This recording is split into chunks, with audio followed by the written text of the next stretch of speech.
खबर है कि बड़ी संख्या में बेलारूस पहुंचे पुतिन के सैनिकों ने वहां जंग की जोरदार तैयारी शुरू कर दी। पश्चिमी मीडिया ने दावा किया कि रूसी सैनिकों के लिए वहां 3 ठिकाने बनाए गए हैं और इन्हीं ठिकानों पर पुतिन के जवान हमले की ट्रेनिंग ले रहे हैं। और माना जा रहा है कि 24 फरवरी की तरह ही वो एक बार फिर पूरी ताकत से यूक्रेन पर हमला बोलने वाले हैं। और इस हमले के लिए बेलारूस से बेहतर कोई रास्ता हो ही नहीं सकता, क्योंकि यूक्रेन बेलारूस के साथ एक लंबी सीमा साझा करता है, जिसका फायदा उठाकर पिछली बार भी पुतिन की फौज ने यूक्रेन के कई शहरों में एक साथ धावा बोला था। पिछली बार भी रूस ने सैन्य अभ्यास के बहाने अपनी बड़ी सेना बेलारूस पहुंचाई थी और इस बार भी दावा किया जा रहा है कि उसके करीब 10,000 सैनिक बेलारूस पहुंच चुके हैं, जबकि हमले से पहले 10,000 और सैनिकों को रूस बेलारूस भेजने वाला है। यानी कुल मिलाकर रूस के 20,000 सैनिक यूक्रेन के ठीक बगल में आकर जमा हो जाएंगे। और पश्चिमी मीडिया ने दावा किया कि पुतिन का एक इशारा मिलते ही वो यूक्रेन पर हमला कर देंगे और यह हमला यूक्रेन पर जमीन से होगा, जबकि पिछले कई महीनों से रूस बेलारूस का इस्तेमाल मिसाइलों से हमले के लिए कर रहा है। और दावा है कि वो वहीं से बैठे बैठे कीव समेत दूसरे शहरों में धमाके कर रहा है।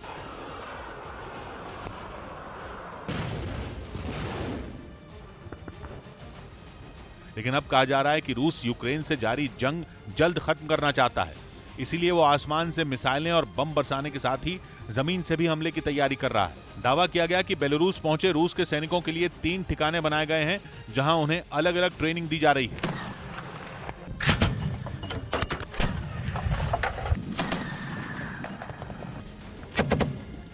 इसके लिए बेलारूस के दक्षिण में 3 जगहों पर कुल 300 टेंट लगाए गए हैं और जिस जगह ये सैनिक ट्रेनिंग ले रहे हैं वो यूक्रेन के उत्तर की सीमा से महज 160 किलोमीटर दूर है। मतलब ये कि रूस अपने सैनिकों को उस इलाके में ही जुटा रहा है जहां से यूक्रेन पर हमला करने में आसानी हो। और हमले का आदेश मिलते ही एक साथ हजारों सैनिक टैंक और दूसरे घातक हथियार लेकर यूक्रेन पर टूट पड़े। इस बीच दावा किया गया कि रूस ने बड़े और आधुनिक हथियार भी बेलारूस पहुंचाने शुरू कर दिए हैं और इसके लिए उसके मालवाहक विमान दिन रात काम में लगे हुए हैं।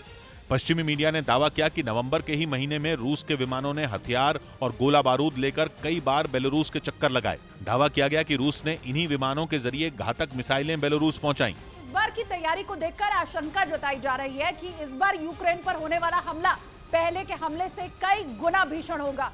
कहा जा रहा है कि इस बार भी हमले के दौरान एक साथ आसमान और जमीन दोनों का इस्तेमाल किया जाएगा। यानी जिस वक्त आसमान से यूक्रेन के शहरों पर मिसाइलें बरस रही होंगी, ठीक उसी वक्त रूस के हजारों सैनिक टैंक और बख्तरबंद गाड़ियां लेकर बेलारूस की सीमा से हमला बोल देंगे और रूस के सैनिक बेलारूस में इसी की तैयारी में जुटे हुए हैं। इस बीच रूस की सेना ने एक वीडियो जारी किया जिसमें उसके जवान आसमान से मिसाइलें बरसाते दिखे। दावा किया गया कि इस हमले में जेलेंस्की की सेना को भारी नुकसान उठाना पड़ा, क्योंकि रूस की एयरफोर्स ने अलग अलग हिस्सों में जोरदार हमले किए। सामने आए वीडियो में रूस का एक जवान हमले की तैयारी करता दिखाई दिया। उसने का-52 हेलीकॉप्टर को पहले मिसाइलों से लोड किया और फिर दुश्मन पर ताबड़तोड़ मिसाइलें दाग दी। रूस का दावा है कि उसके हेलीकॉप्टर ने कुछ ही देर में यूक्रेन की सेना की कई बख्तरबंद गाड़ियों को बर्बाद कर दिया। रूसी सेना की तरफ से जारी किए गए वीडियो में उसका एक मिग-31 लड़ाकू विमान भी उड़ान भरता नजर आया।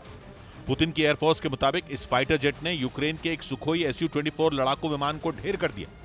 हालांकि रूस की फौज ने यह हमले यूक्रेन के किन इलाकों में किए, इसकी जानकारी नहीं दी गई।